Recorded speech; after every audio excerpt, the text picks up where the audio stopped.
Shalom, shalom. First, we give all praise and glory to the Heavenly Father, which is Yahweh, Bahashem, Yahweh Shah. Yahweh being the Heavenly Father, Yahweh Shah being the Son, who people unknowingly call him Jesus Christ. Lord willing, you're enduring, you're praying, you're fasting, you're giving alms, you're doing everything you need to do to make your calling and election sure in these last days. I want to give peace. I also want to give peace and blessings to whomsoever is not watching this. It's like I want to give peace and blessings to whomsoever is watching this. I also want to give peace and blessings to whomsoever is not watching this. Yet they believe in the Most High God Yahweh. They believe in His Son Yahweh Shah, and they're keeping the commandments in truth and sincerity. Right now, the title of this video is going to be endurance / being tested. Because what does it mean to come to this truth? Yeah, you know who you are. Yeah, you know how Yahweh Shah really looks like. You know His real name is not Jesus Christ. The Most High looks just like you. The angels look just like you. You're God's chosen people. You're a king walking on earth. But another foe to it too is you have to be tried. You have to be tested. That's why a lot of people fall out the truth, because they didn't really think about that, man. They thought when they come into this truth, you get all the yan, you get all the sisters, you get all these wives, you got sisters getting tossed to and fro with husbands, so-called, man. All these things are happening in Israel because they don't really have an understanding what it means to come into this truth. When you come into this truth, you're drinking of that cup. What's in that cup? It's not milk liquor. It's not what's it called? It's not yan wine. It's not Hennessy, right? What's in that what's it called? In that cup? It's affliction, turmoil, man. You're going through that fire, right? Let's get this real quick. Let's get Matthew chapter 20 and verse 20. And it reads, "Then came to him the mother of Zebedee's children with her sons, worshiping him and desiring a certain thing of him." So James and John came to Yahushua desiring a certain thing from him. Let's keep reading. Verse 21. "And he said unto her, What wilt thou? And what do you want? She saith unto him, Grant that these my two sons may sit, the one on thy right hand and the other on the left, in thy kingdom." So she wanted her sons, James and John, to be in the kingdom and reign with him in the kingdom of heaven. But let's see what the Lord said. You want to rule in the kingdom of heaven. Every man wants to rule in the kingdom of heaven. They want to be the elect. They want to be Peter, man. They want to be Paul. They want to be David. They want to be Abraham. They want to be these chief men. But what does it take to be like these chief men? The Lord's about to tell you something, right? Verse 22, "But Yahushua answered and said, You know not what ye ask." Meaning you don't know what you ask, because she said on the left hand and on the right hand. The left hand is the bad side. The right hand is the good side. Verse 22, But Yahushua answered and said, You know not what ye ask. Are you able to drink of the cup that I shall drink of, and to be baptized with the baptism that I am baptized with? And that's another reason why he said, you know not what you ask me. Do you know what you really asking, man? Do you really want to do this? If a man says to Kobe Bryant or Michael Jordan, I want to train under you, I want to be just like you, I want to put all this work in just like you.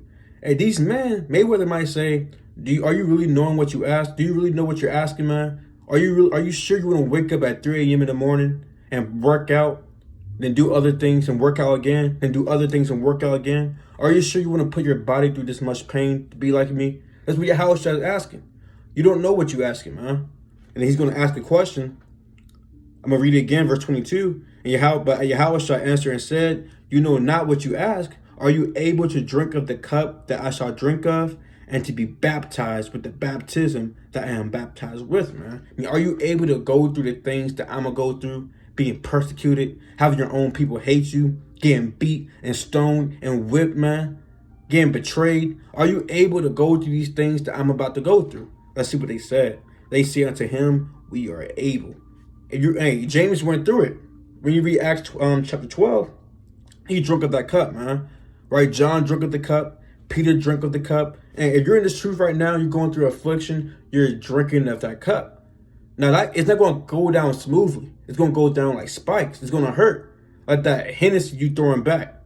Right? It's going to go down. It's going to burn, man. It's a hard pill to swallow, for lack of better terms, of you losing your significant other when you come into this truth, because I guess he don't want to be with you because you're different. Or she don't want to be with you because you're religious. You're losing your friends, right? You losing a car. You're losing all these different things when you come into this truth. You got cut off your loved ones. You can't talk to them no more because they're wicked, right?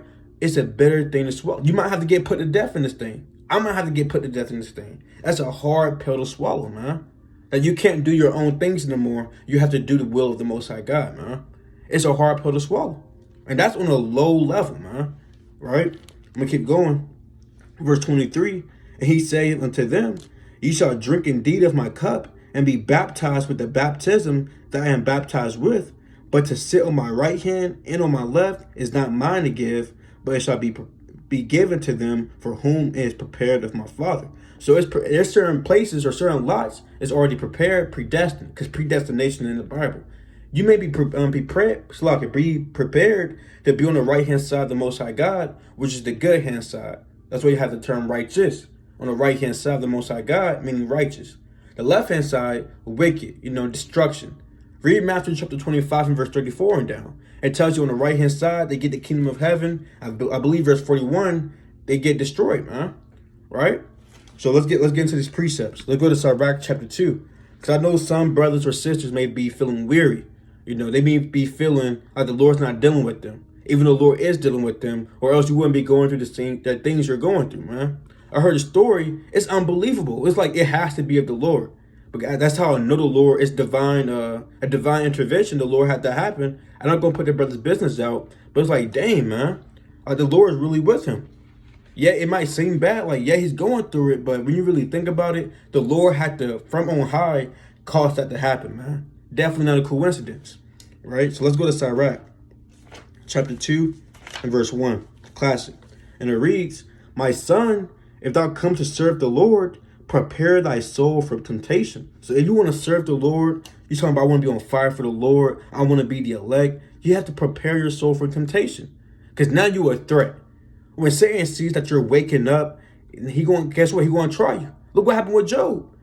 Job was perfect in the eyes of the Lord. But Satan came and tried to misconstrue Job, make it seem like Job was wicked, or make it seem like Job didn't really fear the Most High God. And guess what? The Most High gave the commandment to Satan, do whatever he wants to do, you just don't touch his life. Then Job went through hell, man. He lost his family. His wife bucked up against him. Even he got an infirmity in his flesh. He got boils upon his flesh, man. You name it, Job went through it, right? So how much more you? We're not like Job. We're not perfect in the eyes of the Most High God. So if Job had to go through it and was found righteous, how much more you? Right? Sirach or Ecclesiasticus in the Apocrypha, chapter 2 and verse 2.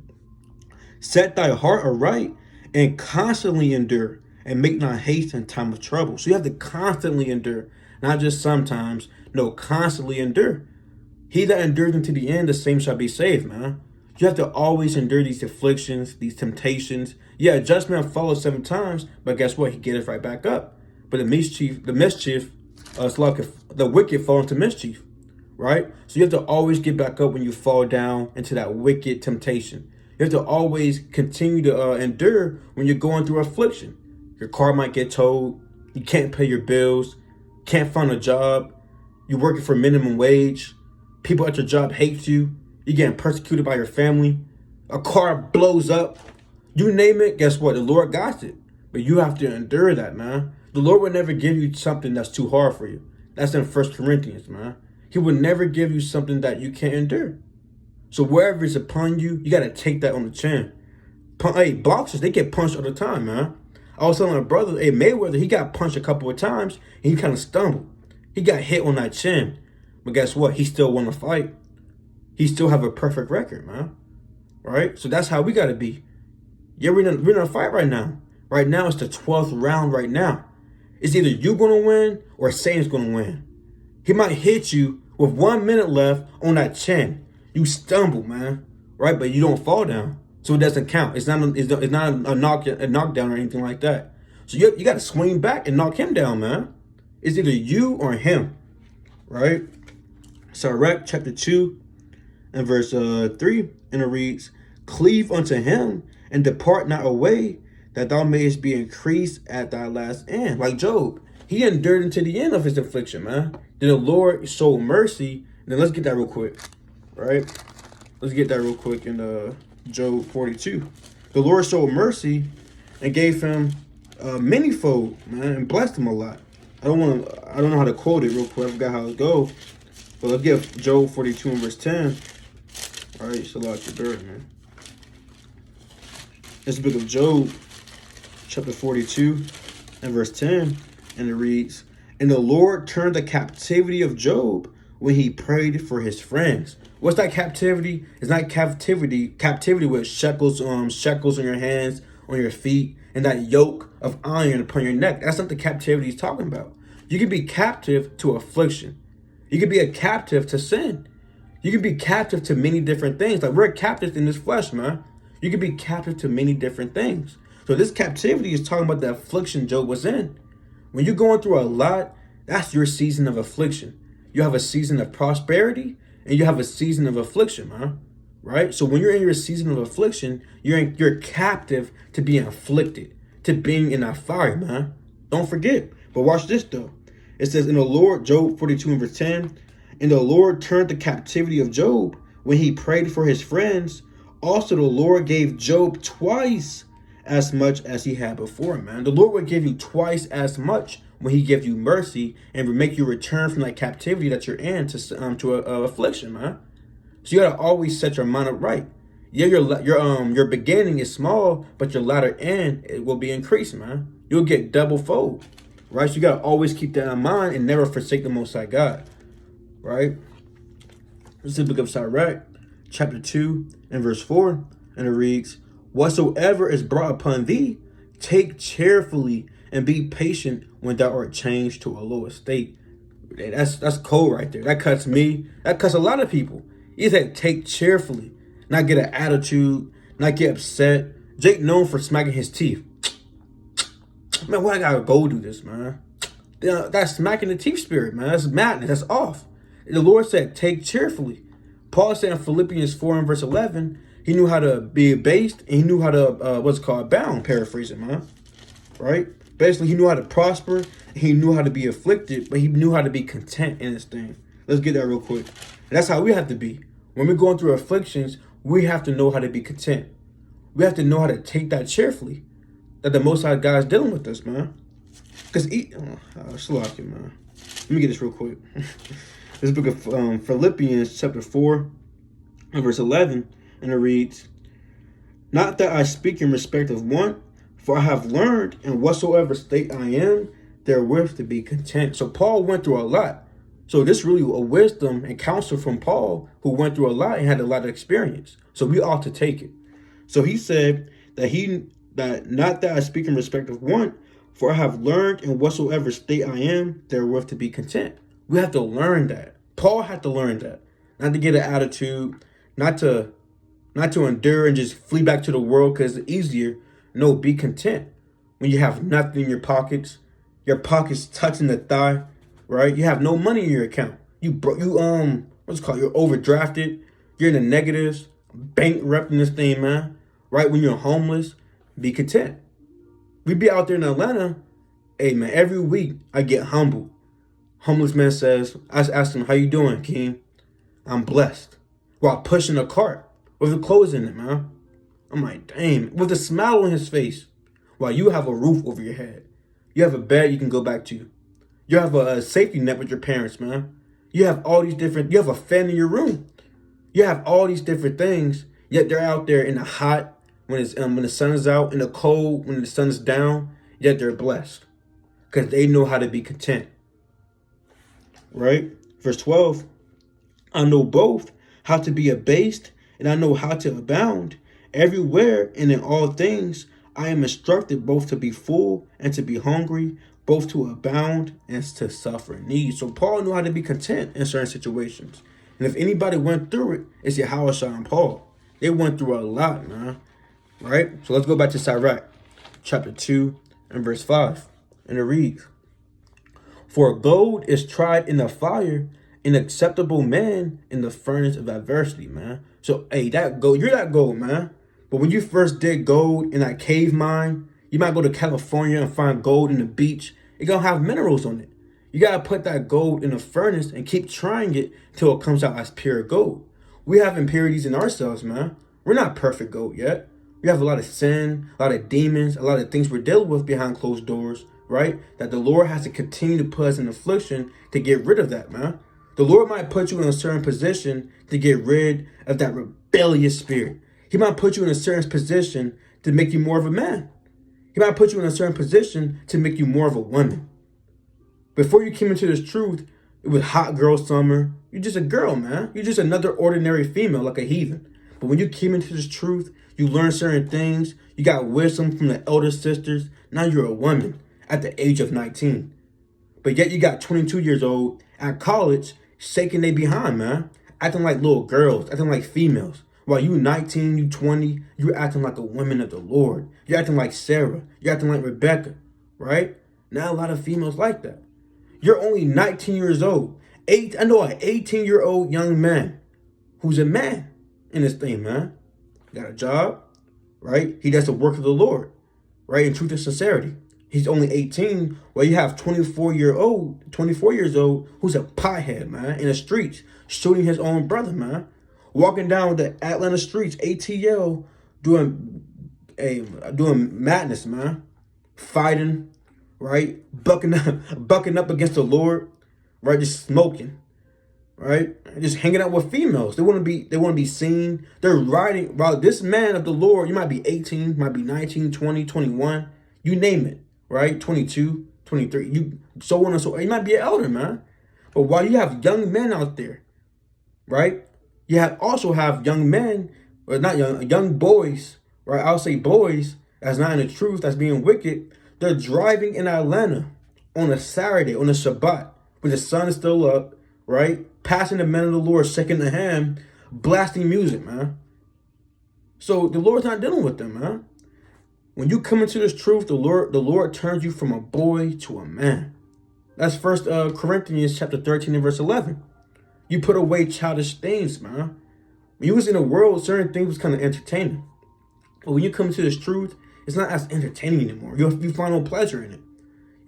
You used to play video games all night. You sweating, you smell like swass.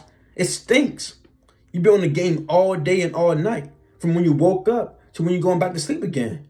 Your mom knocking on the door to bring you dinner, right? You got cups all over the place. It's a mess. Clothes all over the place, man. You glued to that screen. But when you came into this truth, you put that away. You don't really play games anymore. It's not really as fun as it used to be. You love reading, though. You love making videos. You love studying. You love doing all these different things, man. Right? Because that's the Lord making you into a man. As a woman, you used to always want to cut up, I guess, drink, smoke, hang out with guys and stuff like that. Now the Lord makes you more set apart. He made you now you know how to sew. Now you know how to reverence the Most High God and reverence your husband, man. You're more submissive, you're more quiet, you're more humble, you're more wise, you know how to cook. Back then you didn't know how to cook. You probably threw a hot pocket in the microwave and called it a day. But now you know how to cook, man. You know how to take care of kids. Because that's the Lord transitioning you from the world to the truth, from a girl to a woman. Right? So let's get back to it. All right, let's go to 2 Corinthians, right, chapter 12 and verse 9. Because Paul had to go through a lot. You have to go through a lot. Not everybody's cup is the same. One brother's cup might be halfway full. Another brother's cup might be at the brim.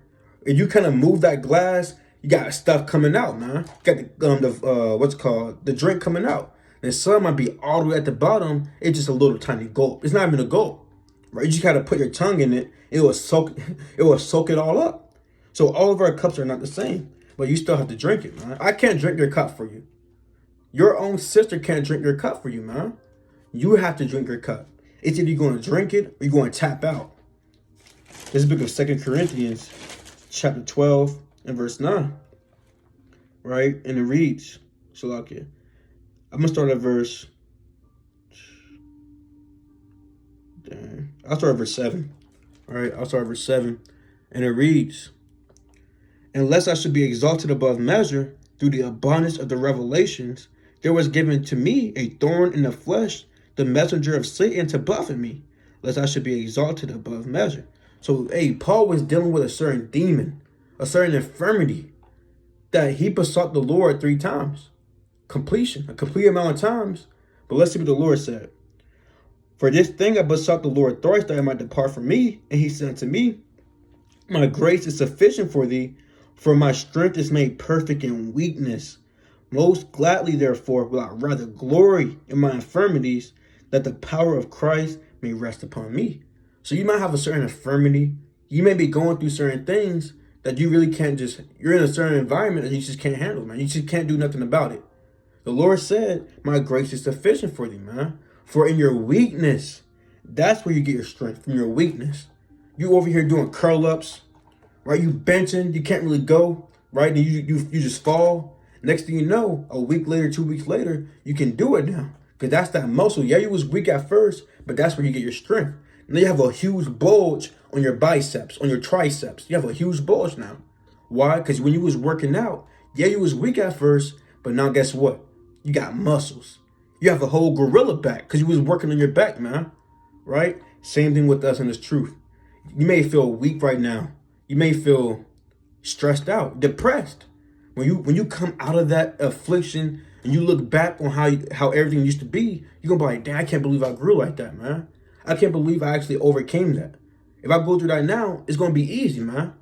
That's the Lord dealing with you, man. Yeah, you're going through it right now. It may seem hard, but just think about it like this. If we still here and you look back on that, you go by, I don't know why I was stressing out. That's easy now, right? That's easy. That's very easy, right? I'm going to keep going. Verse 10, therefore, I take pleasure in infirmities and reproaches and necessities and persecutions and distresses for Christ's sake. For when I am weak, then am I strong. So that's how you know you're getting stronger, is when you start to feel weak, man. When you actually trying your best to read every day, to pray, to fast. You're doing all these different things. Yeah, guess what? You still got to go to work. You still have to deal with this. You got to deal with this payment. You still got to deal with this. Might get in a car crash. You might get beat up at camp. But guess what? When you weak, that's when you're really strong, man. That's when you get experience. You grow in this thing. That's when you become a lion in this thing, man. Your house had to go through it, man. Right? Your house had to go through it. All right, let's go to Zechariah. So I won't go to Isaiah 13 and verse 12. Come on. Let's go to Isaiah chapter 13 and verse 12. All right. This is the book of Isaiah chapter 13 and verse 12. And it reads, I will make a man more precious than fine gold, even a man than a golden wedge of Ophir. So again, we're that fine gold. But are we fine gold right now? No, the Lord said he will make man more precious than fine gold.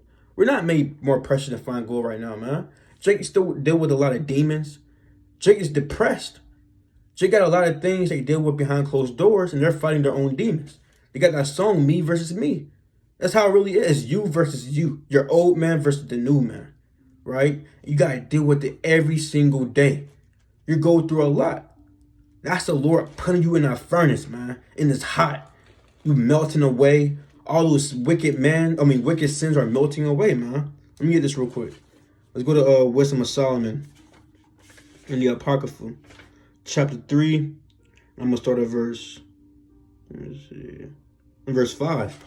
And it reads, and having been a little chastised, the Lord said, been a little chastised. The things that you're going through right now, it's just a little, man. Right? It says, and having been a little chastised, they shall be greatly rewarded. The things you go through, which is small, the Lord said you will be greatly rewarded. You got to have that end game mentality. Think about the end game. Don't think about the present right now. Think about the future, the end game. And when you get that crown of righteousness, when the Lord delivers you from this wickedness, man.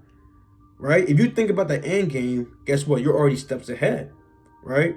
If you're always thinking about the past, you're thinking about the present, time's going to go by slow because you have nothing to look forward to. If you have nothing to look forward to, you have no motivation. You have no inspiration, man. That's why a lot of people fall out, because they don't think about the end game. Right? I'm going to keep going. For God proved them and found them worthy for himself. So the Most High has proven you. He's proven myself as well. Lord willing, we are proved or found worthy in our day, man. We are counted worthy to escape all these things that's about to come to pass. To be beamed up into a chariot. For the Lord to say, well done, thou good and faithful servant, man. I hope, we should be all hoping that we are proved worthy for that. Right? And I'm going to keep going. For God proved them and found them worthy for himself. Verse 6, Wisdom of Solomon 3 and verse 6. As gold in the furnace hath he tried them, and he received them as a burnt offering. You see that? So you're going to be in that fire for a long time probably, or for a short, you have different seasons. But to the point, the Lord has to try you in that fire. He's going to receive us as a burnt offering. And a burnt offering is ashes, man. It's burnt. You know what I'm saying? But the Lord is doing that to prove you and get all those sins and wickedness from you, man. Yeah, there's always a reason for something. The reason why the Lord may have you in a certain position is to have you work on something, man. I had to go through certain things. I had to work on certain things, and I overcame certain things just because I went through those certain things. You may go through certain things because the Lord wants you to work on those certain things for you to overcome that certain things. If you pray for patience, don't be surprised when you start to deal with certain things, man. The Lord has to put you in certain situations in order to give you patience, experience with patience. You asking for more faith. Then guess what? All of a sudden, you're behind on bills. All hell's just breaking loose. You might go to jail. You might get put in prison, man. So don't be surprised. You praying for faith. You think the Lord's going to give you the spirit of faith. Now you're almighty all of a sudden. You can jump off a cliff and a chariot come and saves you. No, he will put you in a certain position. He might put you in prison and bust you out of prison to increase your faith. You know? But let's go to Zechariah chapter 13 and verse 7. We're going to get like a few more to close out. This is the book of Zechariah. So chapter 13 and verse 7. And it reads, Awake, O sword, against my shepherd, and against the man that is my fellow, saith the Lord of hosts. Smite the shepherd, and the sheep shall be scattered, and I will turn my hand upon the little ones. Who's the shepherd? Who got smitten? Yahushua. Who is the sheep? We're the sheep. We got scattered. Especially the 12 disciples. They ran away. Verse 8. And it shall come to pass that in all the land, saith the Lord, 2 parts therein shall be cut off and die, but a third shall be left therein. Because not all Israels of Israel, 2/3 of Israelites will be put to death, whether in the truth or not in the truth. 1/3 will get saved though. Lord willing, we're a part of the 1/3. Verse 9.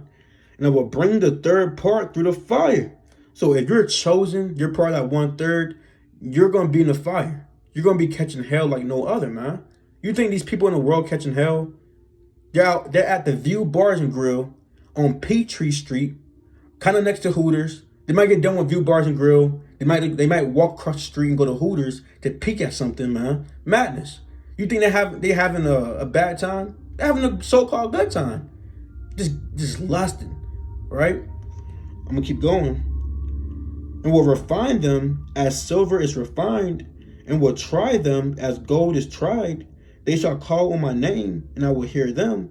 I will say, it is my people, and they shall say, the Lord is my God. So the people, the prayers the Lord is hearing are the people that's going through affliction. The people that's going through it, that's enduring, man. Those are the people the Lord's looking at, man. Not the people who's having fun. You think the coaches of an NBA scout or what's called a football scout, they're looking at the people that's partying? No, they're looking at the person that's putting the work in at the gym. The coaches is looking at that freshman that he wants to bring up to varsity, putting that work in the gym, man. Crossing the varsity up, because the varsity, they already got their spot. So they're at the clubs and stuff like that. They're partying. But guess what? Those men on the bench, let's say NBA, those men on the bench, those are the men that's putting that work in. Those are the coaches are really looking at, man. To see who really wants it. They putting the body through that much pain. They're the first one at practice. The last one to leave. They wake up early, man. Their own time to practice. Same thing with the Most High God and his son Yahushua. He's looking at the people who's going through hell, affliction, turmoil, man. Putting their body under the yoke, man. But that's enduring. Those are the people who the Lord is looking at, man. Right? So let's get 1 Peter chapter 4 and verse 12. This is the book of 1 Peter chapter 4 and verse 12. And it reads, Beloved, think it not strange concerning the fiery trial which is to try you, as though some strange thing happened unto you. Because something strange might happen out of nowhere. It's like one event happens, Then another event happens right after that. It's like a so-called coincidence. Like, why is all these things happening at once? It might seem like a strange thing, but those things are to try you, man. It's not a strange thing when your car, I don't know, give up the ghost, but it's not working no more. It's total. The next thing you know, you're dealing with a specific demon that you haven't dealt with in a while. The next thing you know, you can't remember. The next thing you know, it's hard for you to fast. Next thing you know, people are getting, all these different things are happening at once. It's not a coincidence. It's to try you. How are you going to move? These are questions I don't want, as a man speaking through the Spirit, the Holy Spirit, man. These are things that the Lord's asking. How's my servant going to move in this situation? Is he going to deny me, right? Or is he going to have integrity and hold his faith, man? What will he do? Then he's going to send Satan to try you, man, right? So don't think it's a strange thing when you go through these certain things that you're going through. It's to try you, to see, are you still going to read? Are you still going to fast? Are you still going to confess the name of the Lord? Or are you going to deny him? Are you going to go back into the world and do what you want to do? It's to try you, man. Right? Verse 13.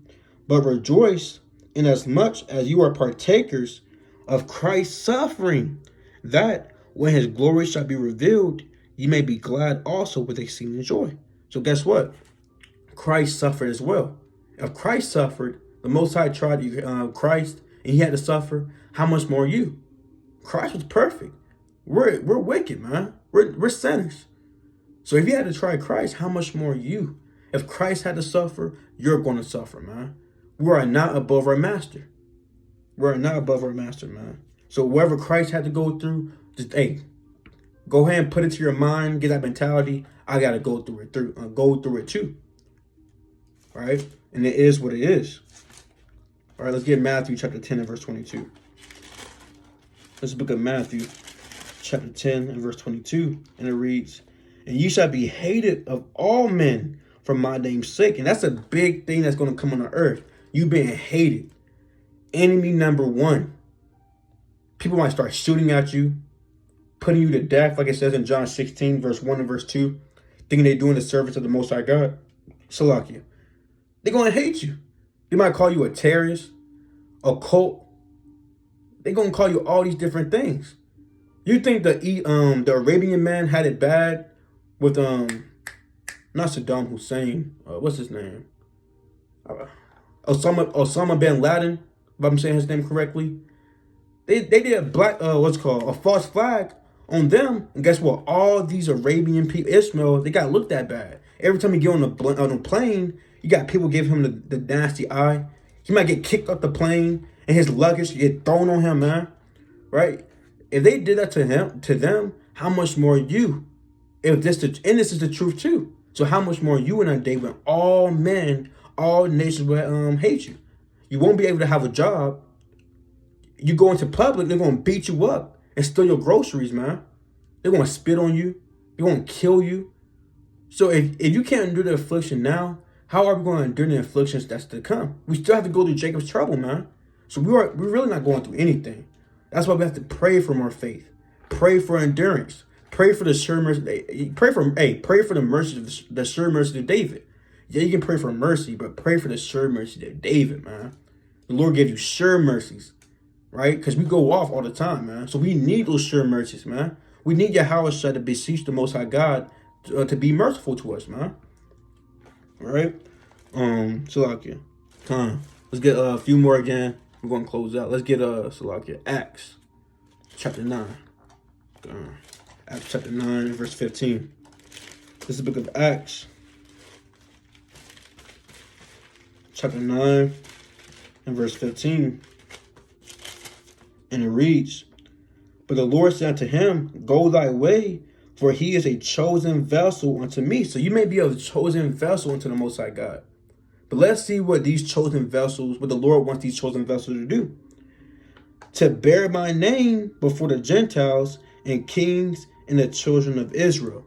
So the chosen vessel, you're a man, you're bearing the name of the Lord thy God, confessing him before the Gentiles, shaking your hand, right? Teaching. But it's a point, verse 16, "For I will show him how great things he must suffer for my name's sake." How come the Lord didn't say, I will show him that he will get the kingdom of heaven. I will show him he will have a great time on the earth. No, the elect, the chosen people of the Most High God, whether men or female, whether men or women, guess what? They have to go through much suffering for the name of the Most High God and Son Yahushua. All right. So look at I'm gonna get one more. Let me get one more real quick. I'm gonna close out. Let's get 1 Corinthians chapter 10. This book of 1 Corinthians chapter 10 and verse 13. And it reads, there have no temptation taken you, but such as is common to man. The things you're going through, another man is either going through it or went through that too. Right? A lot of things you're going through, our forefathers went through it. That's why it's important to read, because all these things, these accounts of our forefathers was written for our learning. That's Romans 15 and verse 4. But is faithful, who will not suffer you to be tempted above that you are able, but will with the temptation also make a way to escape, that you may be able to bear it. So there's always a way to escape. Praying, calling up a brother, latch on to that safety net. Your brothers, man. Praying, fasting, beseeching the Lord, reading, man. You gotta latch on to that. When you get hit, a lot of people, when they start getting beat up, they get cornered, they put those guards up, they just take the hits, man. They're just getting beat up. You're not trying to fight back no more. They're just trying to take the hits and hope not to get knocked out. Then you got some people who use the jab, use a technique, pivot, and guess what? They're out the corner and they straight, man. Learn how to use that jab. Use that pivot, man. Right? Know how to angle your hits in this thing, man. Latch onto that safety net. Again, your brothers or sisters, man. Pray more, because the Lord's not going to give you anything that's too hard for you. Right? So Lord willing, that was edifying. I'm going to give a kohol loyam, Yahweh, Bahashem, Yahweh Shah, Barakatah Yahweh, Barakatah Yahweh Shah, Psalms 115 and verse 1. Shalom.